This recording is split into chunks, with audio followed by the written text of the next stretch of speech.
देवपुर गांव में कमला अपने बहू और बेटे के साथ रहती थी। कुछ साल पहले सब कुछ अच्छा चल रहा था, लेकिन पिछले 2 सालों से गांव में सूखा पड़ने के कारण वह पूरी तरह से जमींदारों के कर्ज में डूब चुकी थी। उसने अपना सारा खेत जेवर गिरवी रख दिया। अब कमला के पास एक झोपड़ी के सिवा कुछ नहीं था। एक दिन, क्या माँ जी, दिन भर यहीं बैठी रहती हो?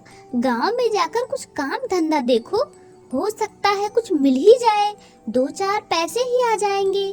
ठीक है, जाती हूँ। कमला काम मांगने गांव में चली जाती है, लेकिन बूढ़ी होने की वजह से गांव में उसे कोई काम नहीं मिलता। शाम तक वह खाली हाथ वापस घर आती है तो उसका बेटा, लाओ माँ, कितना कमा कर लाई, सारे पैसे दो।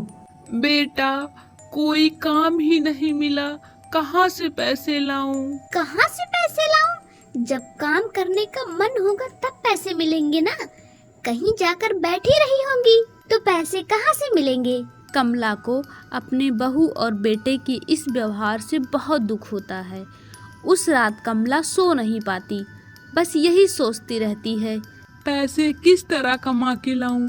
कैसे दूं इन लोगों को पैसे? फिर उसके मन में एक विचार आता है। अगले ही दिन वह सुबह सुबह शहर जाती है और वहाँ भिखारी का भेष धारण करके भीख मांगने लगती है। एक दिन, जमींदार साहब, वो देखिए कमला आ रही है। आज उससे अपने ब्याज के पैसे मांग ही लीजिए, नहीं तो फिर कल सुबह फुर्र हो जाएगी। मुंशी, तुम ठीक कह रहे हो। अब तो यह मेरे सोने के बाद गांव आती है और जगने से पहले गायब हो जाती है। जमींदार और मुंशी कमला के घर आ धमकते हैं। आज बड़े दिनों बाद मिली हो तुम। मालिक, अब मेरे पास क्या बचा है? यही एक कुटिया ही तो है, अब इसे भी ले लेंगे क्या? अगर तू ब्याज के पैसे नहीं देगी, मैं तेरा सब कुछ हड़प कर जाऊंगा। अच्छा, तो ऐसी बात है। रुकिए, मैं अभी पैसे लेके आती हूँ। कमला पैसे लाकर उनको दे देती है। पैसे देखकर वो दोनों भौचक्के रह जाते हैं। अरे मालिक, इसके पास इतना पैसे कहाँ से आ गए? जैसे लगता है इसकी कोई लॉटरी लग गई है।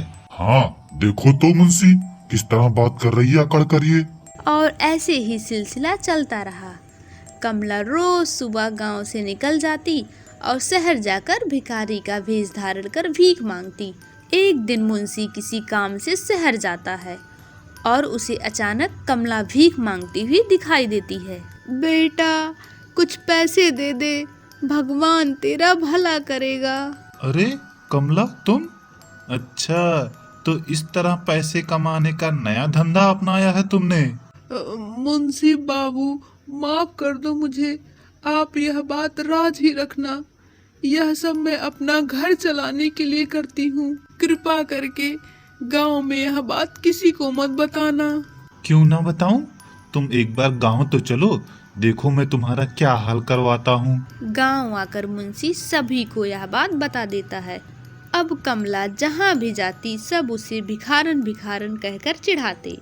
वो देखो, भिखारन आ रही है, चिल्लर निकालो चिल्लर। अरे हाँ हाँ, देखो गांव की सबसे बड़ी भिखारन आ रही है। सभी लोगों से तंग आकर कमला अपना गांव छोड़कर चल देती है। पता नहीं कौन मनहूस घड़ी थी वो कि मुंशी ने मुझे देख लिया। जमींदार ने मेरी जमीन ले ली, मेरा घर ले लिया, सब कुछ खत्म हो गया मेरा। अब जीकर क्या ही करूंगी मैं? अब यह जीवन समाप्त कर देना ही ठीक है। कमला ऊंचे पहाड़ पर चढ़कर कूदने ही वाली थी, तभी वहाँ एक साधु आ जाते हैं। यह क्या करने जा रही हो बेटी? जीवन समाप्त करना किसी समस्या का हल थोड़ी होता है। एक बार बताओ तो सही, तुम्हें क्या समस्या है? कमला सारी बातें साधु बाबा को बताती है। कमला की सारी बातें सुनकर साधु बाबा ने एक उपाय बताया। बेटी, तुम्हारी समस्या का मेरे पास एक उपाय है। इस पहाड़ी की तलहटी में एक फूल की बाग है। तुम वहाँ से फूल तोड़कर शहर में ले जाकर बेचो। मेरे आशीर्वाद से तुम्हारे पैसे हर रात दोगुने हो जाया करेंगे और तुम्हें फूलों की कभी कमी महसूस नहीं होगी। अब कमला रोज पहाड़ी से फूल तोड़ती और शहर ले जाकर बेचती। उसे फूल बेचने से जो पैसे मिलते वो हर रात 2 गुने हो जाते। इस तरह कुछ महीनों में कमला बहुत अमीर हो जाती है। वह अपनी सारी जमीनें जमींदार से छुड़वा लेती है। कमला गांव के बाहर ही एक बड़ा सा घर बनवाती है और देवपुर वासियों को एक बड़ी दावत देती है। कमला की दावत और घर देखकर सभी लोग दंग रह जाते हैं।